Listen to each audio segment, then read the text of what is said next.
Hello everyone, No Life here, and today I'll be going over the patch notes for the October 22nd update for Texas Chainsaw Massacre. So first and foremost, getting on into it, this update will be adding a storm variant to the gas station. Now unfortunately there are no images for said map variant, so we're not going to figure out how that's going to look until we finally get our hands on this update itself.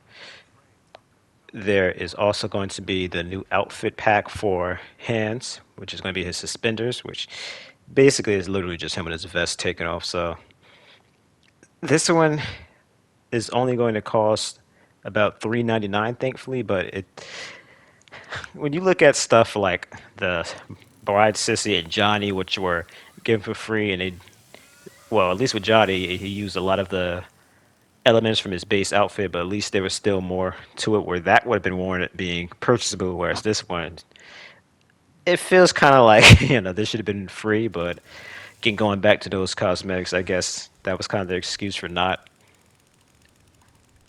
giving this outfit for Hands for free. We kind of got some decent ones that were free and changed a lot more than this one, but I guess something's better than nothing when it comes to get characters' outfits. Next up, we have Maria's outfit pack one, which is a lot more high quality than Hans. They even went ahead and removed the blood from her face, so this looks like a completely fresh and new cosmetic that is basically just 100% brand new, and I love it.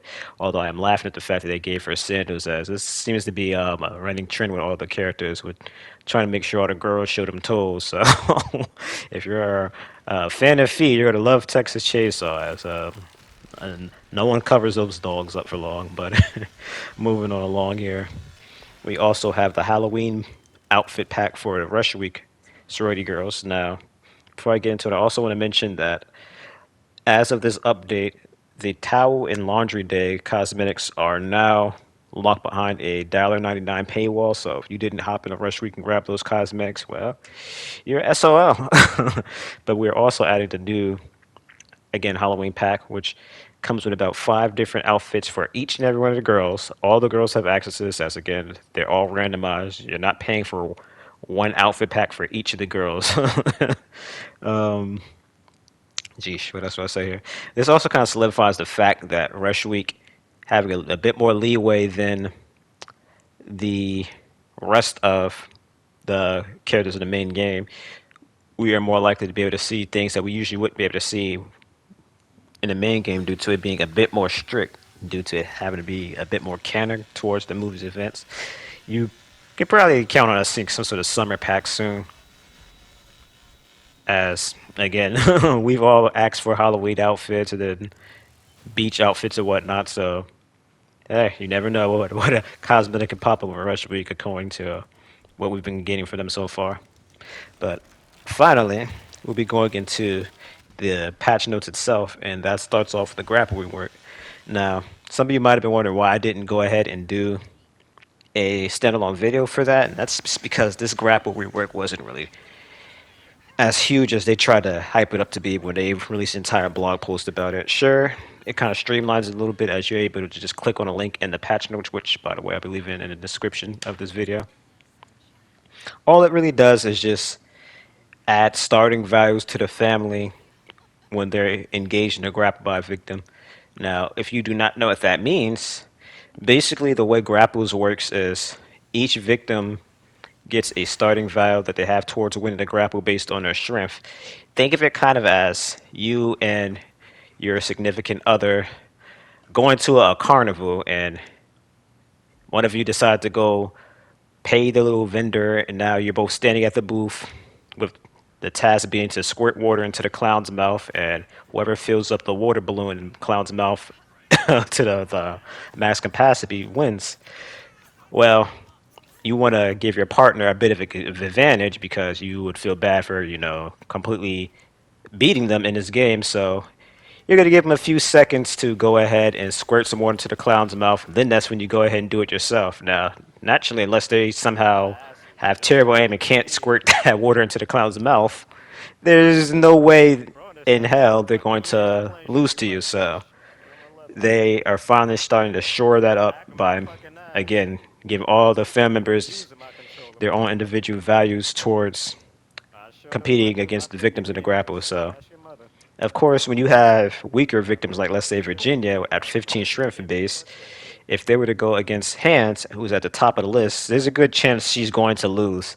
Now, whether that means even at full health, Virginia would still lose is to be seen. We'll have to figure that out when we actually go ahead and dive into this patch itself. But I can definitely say that even Sissy, who has the lowest amount of value towards winning a grapple, has a chance at winning grapples. As one thing people don't seem to understand is, again, the family had no starting values before this. That means they had zero progression. Now let's say Sissy will start off with 10 out of 100 instead of 0 out of 100. So just being able to get a couple of hits is the difference between you winning or losing a fight. As I'll even show it a clip here. I probably wouldn't have won against this Julie here if I wasn't able to outplay her at this little door slamming game she wanted to play instead of just leaving, and I land those two hits as a result of me having a window where she isn't able to move while she's standing up.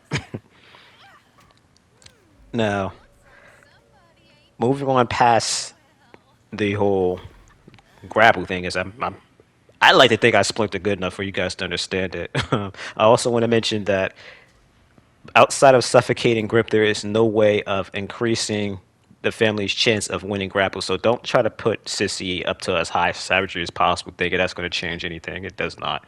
Savagery is very linear. All it does is let you deal more damage to victims in the discussion. So going on to the custom private match toggles.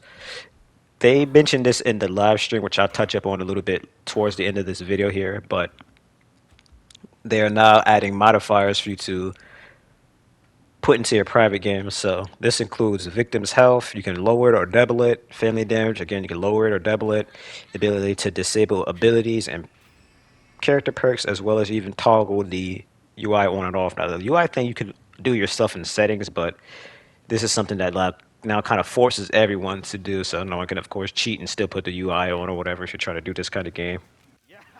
Now we have a fix to the close encounter door interruption. Basically, what this is if the family member interacted with a door just before a victim grapples, they're able to swing out of the grapple and hit the victim. This goes back to what I was saying before about just one or two hits being enough for you to win grapples. So although the victim was always refunded a bone scrap because just grapple the family right away, just them being hit once might cause them to lose a grapple they would have won before. So this goes hand in hand of them changing the grapple system, as having something like this would definitely be huge towards victims losing grapple. So it's a good thing they fixed it. Now, next up, again, these are more changes that was previewed in the dub stream, and that is Johnny's melee damage. They have nerfed Johnny, so instead of him being able to two-tap the sorority girls, he will have to hit them 3 times to kill them. So this is a good and a bad thing. It's nice for when you get in those awkward moments where, let's say someone sandbags you, now you get two-tapped and die because of them. But at the same time, it does lower Johnny's strength. He needs to rush and kill those girls as fast as possible before they escape on him. But he is getting a little love here. Johnny's proficiency is being increased, so he'll be able to unlock doors faster. I'm not sure what these values would be, but hopefully it is at least 35 proficiency. Maybe 50 might be a little too strong, but anything less than 35, I don't think it's going to be noticeable enough. So there's that. We also have Johnny's being door stunned. Johnny's not going to be stunned as long when he's slammed by a door. Now, this is something I hope bleeds into the main game, as I believe Johnny could use some sort of stun resistance even in the main game as well, as he is the third tallest character in the game, standing at 6'2". So if we have Leatherface, so sure he has a bit of a weight advantage on Johnny. He's only maybe 5 inches taller than Johnny, and he doesn't get knocked on his butt. I'd argue that that should be the same principle for Johnny, but anyway, going on to more Rush Week changes here. There's quite a few.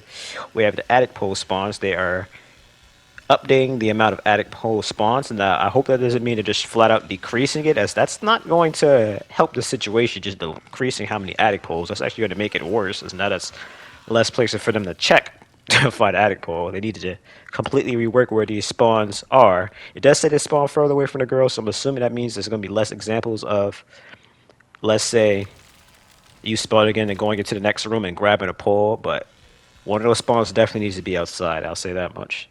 We have the sorority girls vent damage. They will now take no vent damage at all when they fall off a vent. Now, I hope that this also includes Johnny not being able to hit them as they're climbing up.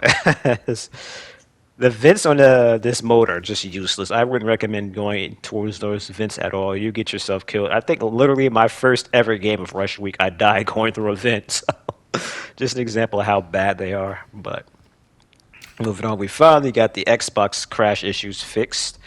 Now, me being PlayStation, I didn't have to experience this, but I can say I was affected by it as generally every time you play the game with an Xbox player, someone will DC, and then even if they're not on your team, a lot of people don't want to play a game with half full lobby or what have you, so they'll end up quitting, and it's just a domino effect that ends up you just going right back to the queue again. So I'm glad that's finally handled here in this update.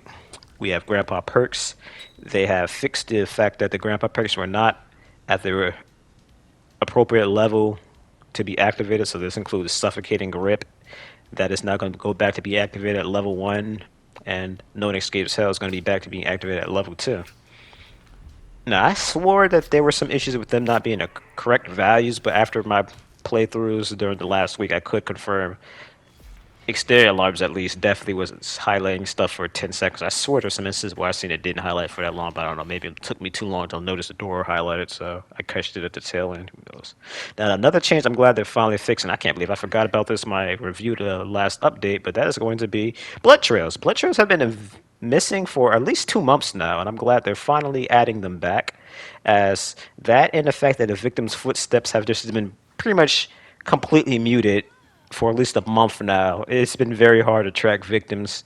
So LOSing the family has been very strong. Because generally, just losing sight, them losing sight of you is all you need to evade them. So hopefully they shadow fix that. Probably not, but we'll see. Speaking of shadow fix, they also didn't mention anything about the audio on Rush Week being fixed. So I'm hoping that is fixed, even if it's just a cutscene, as Rush Week not having any audio is a little awkward, but moving on. We have door and gate inconsistencies. This only notes family, but hopefully, again, this affects victims as well, as both sides have been having issues with opening doors when they're a little too close to them, so hopefully this fixes that. We have Clear Eyes. This perk will now correctly highlight hands as traps when they're deactivated, much like it does with Hitchhiker and Nancy stuff, or for some reason, latch doors. I don't know why they felt the need to highlight latchable doors, but anywho. We have fast hands. This is fixed an issue where fast hands would proc when it was supposed to. I'm pretty sure what it is was Grandpa was procking fast hands was person. I think it makes sense, but I guess they intended to only be for one family or an actual threat was by you. So I can see why they might want to fix that as fast hands procking when Grandpa's at a living room on a family house could definitely allow you to open that side door a little too easy. So I can understand why they might have wanted to fix that. Victim endurance, that is being fixed. So now it is back towards its buff numbers as of, I believe it was the Maria and Hands update. So nothing else needs to be said there. Cook tagging dead bodies. This one only specifies from his lovely neck execution, which I believe came out in the third execution pack, but I'm pretty sure all of the executions from the fourth pack allow Cook to farm them, as well as victims escaping the map and being able to farm that. All those should be fixed. We'll see. I'm going to be a little upset if he still can highlight dead bodies from any of the execution 4 kills. I'm sure if you Cooks trying to level up, it's nice for you, but it's a little annoying for someone like me who leveled them up ages ago and is actually trying to find live players so I can kill them, or at least have my family members here kill them instead of me having to compete with now dead bodies and a generator to actually mark someone. Next, we have Hitchhikers, Traps, and Windows. This should, as it's confirming in the patch notes, fix the issues where if you were to try to jump through the window and it would get stuck in a trap you left there, it would suck you back in, it would still take window damage, and you'd have the cutscene of you jumping through the window playing, which leads to some nasty issues here that, again, definitely needs to be fixed. I'll probably try to recreate the clip I have here, but this time, it actually working. I also want to point out, I don't know why in the world they decided to put Clear Eyes and freaking Bomb Squad on the same side as the tree with Get It Off of Me for Daddy. They just have the ultimate F you hitchhiker build you could do there, but I personally think that spreading those out makes more sense. And it's a little redundant running all three of those perks together. Just two of those three perks is already overkill. But then again, you have the ability to get immunity and get out of my head on Danny, which has two perks that counter Sissy. So yeah, I'm not going to argue with their logic there. We have rough cut thrust. This fixes the fact that rough cut would not activate on a thrust. I'm confused at why they fixed just that when rough cut just doesn't work. Period. So again, hopefully, who knows? Maybe this is a confirmation that rough cut is fixed as of this update. I don't know. I would definitely be tuning into Alucard's stream to see if he can confirm that they've totally fixed the rough cut, or if it really is just for the thrust, or she's giving a thrust a chance to proc with rough cut, as that perk has been inconsistent since release, which is seriously, if this doesn't fix the rough cut, I don't even know what to say. That's pretty pathetic. But moving on, we have noise indicators. This is an interesting one to me, as I remember when they first changed noise indicators to follow victims, they specifically did not have the noise following victims when they open sliding doors and whatnot. But now it's just saying that they will follow victims when they open sliding doors. So it's very strange that they doubled back on that. But we'll be going into discussion of them double backing on promises and what have you in just a moment here. So apparently they also, no surprise, bug the exterior alarms not showing noise when that perk activates for the sliding doors. So now the noise for the sliding doors opening should show again even when the exterior alarms is activated. As for those of you who do not know, back in the day, whenever the families used exterior alarms, the noise wouldn't show for sliding doors, the little red blips. So whenever you open a sliding door, you didn't see those red blips. That would mean that exterior has been activated. So that was a little sneaky way for victims to know when the family's using that. And they, of course, avoid going upstairs through that door. As, again, the family's going to know you're going up. We have a big change here, which arguably is the biggest change in this update, and that is going to be stabbing grandpa prompt. They are changing it, so now there's going to be a bigger area where you see the prompt to stab grandpa. This is going to be huge, as it basically will kill the whole trapping grandpa strat for Hitchhiker, as although you'd still get the victim to go into the trap and damage them, which depending on what kind of build you're doing, still will be impactful enough. If your plan is to not allow grandpa to be stabbed at all, you might be in for a bit of a shocker here. When Leland stabs Grandpa, use the bowl scrap to instantly get out of it, and then barge you and escape. So we have lighting and a customization menu. This is one I'm glad they're fixed. This basically had a giant white exposure to everything in the menu, except for Rush Week, I think. So I'm glad they're fixing that, as it looked very ugly. We have the heart attack perk for hands. This makes it so now that perk will light up when you barge a victim, indicating that heart attack is activated. So for you three people who use this instead of the meta scout, barrier breaker, and ripstalled build, I'm happy for you. We now have the Fed member adjusting with camera move. I don't know what the heck this is saying, but I'm assuming this is either going to make it so now the character will appropriately turn their head with you, or they won't turn at all when you're moving the camera. I don't know. We'll see what that does. I'll try to play around with that when the update drops. We have living room collision and dining room collision on Wrestling Week. I'm not sure what this is saying. I'm assuming it's going to stop with all the stepsister moments you have on Rush Week, where you get stuck on a beanbag or around a lamp you're trying to get around when you're getting chased by Johnny. We have another the bug. I'm glad they're fixed. That's going to be the sorority girls' mottos. This is fixing an awful seam line you've seen around their neck, which after I've noticed it, it is hard to unsee. So again, I'm glad this has been fixed. We have Rush Week opening doors as Johnny.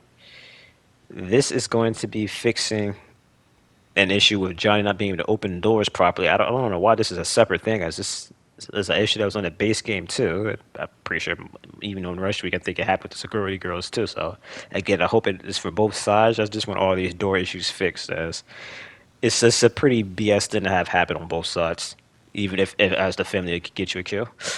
Perfume and Johnny hunt ability. I even said this when I reviewed Rush Week, but this definitely wasn't working as intended. It stopped you from tracking footprints when you ran into it as you were hunting, but you just deactivate it, wait for the cooldown, and then activate again, and your hunt works just fine. So I'm not sure if this means that for the entire a duration that you are affected by the perfume, you can't hunt, or if it's just for a small duration. But either way, that's going to be working as intended. Now, this is another one that's confusing to me, and that's going to be Johnny being able to turn off the fuse box and the girl still being able to call the cops. This one is saying that now Johnny won't have the prompt to turn the fuse box off, so I'm not confused as to whether he's supposed to be able to turn off the fuse box to stop the call, or if he wasn't supposed to be able to interact with the fuse box in Rush Week at all. But regardless, he's not going to be able to. It'd be a little bit of a shift. I think him being able to actually go ahead and turn off the fuse box and stop a call would be an interesting way to stop that from happening, especially if they increase the volume on the girls calling the cops so you could hear it outside. Let's say you chase someone by that picnic table that you shouldn't. You can, turn the fuse box off and stop the call. Now we have the anonymized player names in Rush Week. Apparently, that wasn't working properly. Now it will, although the anonymous mode doesn't work properly in this game at all. So I don't even know why they bothered fixing that. They need to just completely redo the way that it works. But moving on. The last changes are going to be a bunch of changes to private games, more specifically issues that had to do with turning off the battery and generator. This now seems to fix all those issues there, and I'm going to assume this is what they're talking about in Immortal Time. So they're saying there's issues with the mini games being soft locked. Uh, Again, it doesn't specify this in the public game, so I'm going to assume this only happened in private games. But that is going to be it for the changes, and this was actually a lot more than I was expecting. This was about 50 changes, and I'm actually very happy to see that. As after these last two updates, which it took a month to put out, it was very disappointing to see so little changes happen. So hopefully, now that they fixed all the private match issues that they did in last update, as I was hoping would be the case with this one, this means that we should be able to see another 50 plus bug fixes and updates and whatnot for the foreseeable future. I mean, to be honest, I'm not expecting much for December and January, as that's around the holiday weeks for the game industry and all that, but I'll take whatever I can get, as who knows, maybe if they fix enough stuff, they won't need to do all these giant mountain of fixes because the game would be in a state where they could fully focus on just reworks and buffs for characters. I'm still upset they didn't so much just do some number changes for Nancy, as that's all they really need to do to get her in a decent spot, but that's for a different discussion. So overall, look at the back at the Mortal Times. There's only about 5 things they listed here that weren't listed in these changes, and that is going to be the Rush Week audio, as I said before, the camera being stuck in Johnny, the execution packs FPS and aspect ratio, the sneak attack inconsistencies, and then of course the valve pressure tank audio issues. I don't see any of those in this update, so who knows? Maybe they got shadow patched. I doubt it, but there's only one way to find out, and I really hope that again they get back to fix a lot of these things they listen to Mortal Times. Just looking back at the last 5 or so of these, there's like a lot of stuff here that were under investigation or needs more info that still weren't fixed. So it's a little upsetting that, again, long-standing issues like, again, slippery and rough cuts still aren't fixed. But we're going to end this video off with me mentioning some things that happened in the dev stream. For the most part, just to sum it up, all they did was tease a few things that are listed in the patch notes here, and then they confirmed a few disappointing things about the game.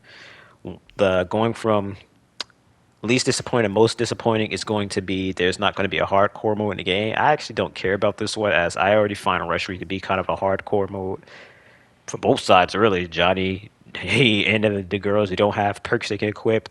They have the base kit mechanics and stuff, but with Johnny need to actually kill the girls to buff himself so he's actually in a good enough place to be able to get kills easily, he's definitely at a huge disadvantage compared to how he functions in the base game. You didn't have the girls just completely have no perks and they can die in 3 hits. Speaking of which, I wonder how his level 5 is going to work now that he takes 3 hits. It's going to still be 1, or is it going to be 2 now? Again, I guess there's only one way to find out. But next up, we also have Chop Top. They confirmed that Chop Top is not coming to the game, so ignore all of the little teases and whatnot that, shoot, even I've mentioned in my videos. It's something that they're trying to do for as long as they were working on the game when they acquired a license and stuff, but unfortunately, the license holders for TCM2 just aren't playing ball. Now, One thing I do want to mention is if you are a huge fan of TCM2 in the game and you want to see him come into the game, I'd say go look up on all the social medias for these people who hold a TCM2 license, do your homework, and harass them on the social medias as much as possible. Stuff like this always tends to get the license holders and all these people's attention, and they see a bunch of people on their feed harassing them about adding Chop Top to TCM2. They're going to want to hit gun up and say, all right, maybe we might have been wrong. Maybe there might be some money here. This might be worth doing, and you never know. We might end up seeing him. But getting to the most disappointing news we got, and that is going to be that there will be no progression system. Now, me personally, I could care less about progression stuff. As long as the game's fun, I'll always play. But I know there are a lot of people who aren't like me and they need a reason to play. They need something to grind for. Now, this could have easily been done by them just adding more blackout cosmetics or recolors, for example, Danny. I am still confused as to why we haven't had these Devils, Rivers, Wolf Girls outfits that's been literally teased in the game since its release about a year ago. These could have been free cosmetics. These could have been cosmetics they just put out paid. I don't care.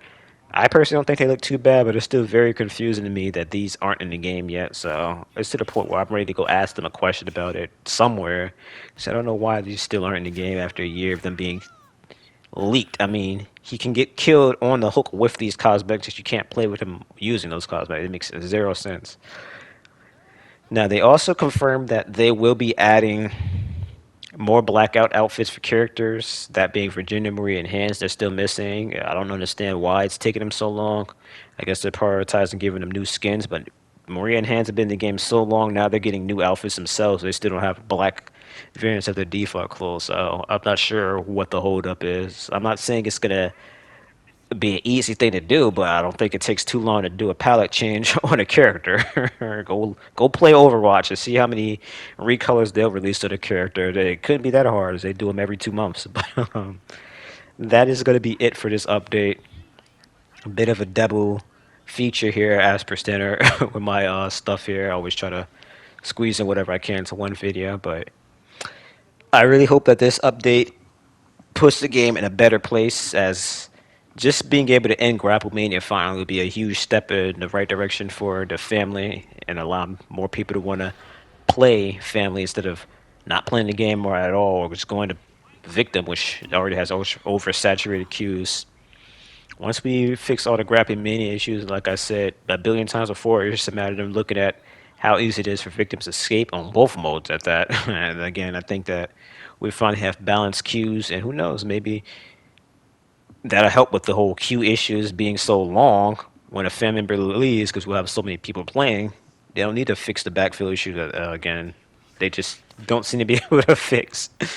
And we could bring some more players back into TCM, and maybe this game will have a chance of living past February. So that's going to be it for this video. If you guys enjoyed it, you know what to do. And as always, if you haven't already, get a life.